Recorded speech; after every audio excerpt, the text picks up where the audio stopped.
না মানে তোমরা কি বলতে আসো যে এরা বলতে পারে না বলে কি এদের খিদে পায় না? তাই আমি ওদের বলার ভাব বুঝে একটু খাইয়ে দিলাম। Hello guys, good morning. আজ সকাল সকাল আবার চলে গেলাম কিন্তু দোকানের জন্য মাছ আনতে। তো মাছ টাছ নিয়ে এসে বাড়ি এসে আবার ফ্রেশ হয়ে যা রোজকার কাজ ছিল সেই কাজটা কমপ্লিট করে নিলাম। তারপরে গিয়েছিলাম দোকানে দুপুরবেলা দোকানে খাবার দেওয়ার ছিল, বন্ধন ব্যাংকের টিফিন দেওয়ার ছিল। তো সেই টিফিনটা দিয়ে দিলাম। তারপরে আরও একটা টিফিন ছিল যেটা আমাদের কলেজের ছেলেদের, সেই টিফিনটাও দিয়ে দিলাম। তো তারপরে চলে গেছিলাম দোকানে, কিছু টুকটাক কাজ ছিল, সেই কাজ সেরে আমি কিন্তু খেয়ে নিলাম। আজ খাবারে ছিল ডিম, আলু ভাজা আর ডাল, এরকমই নর্মাল খাবার ছিল আজকে। হ্যাঁ, তো দাঁত নাই তো কী হয়েছে, ছবি তুলতে হবে না? তো তারপরে একটু মস্তি মজা করে আমি চলে এলাম বাড়িতে এসে সাইকেল টাইকেল রেখে দিলাম। তো বাড়িতে এসে হয়েছে এক কাণ্ড ভাই, গরমের মধ্যে এসেছি তো সুইচ দিচ্ছি ভাই, সুইচ বোর্ডে কিন্তু কারেন্ট নেই, কী কাণ্ড। তারপর সন্ধ্যাবেলা একটু বই নিয়ে পড়তে বসেছিলাম।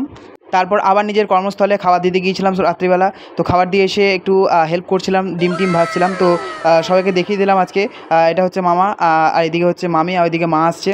আর এদেরকে নিয়ে হয়েছে এক মহা কেলেঙ্কারি। এদেরকে একজনকে ডেকেছি, এরা ভাই চলে এসছে পুরো গ্যাং নিয়ে, যেমনটা আমার সাথে হয় প্রতিবারে। একজনকে কিছু বললে পুরো গ্যাং চলে আসে। সব চলে এসছে রুটি খাওয়ার জন্য।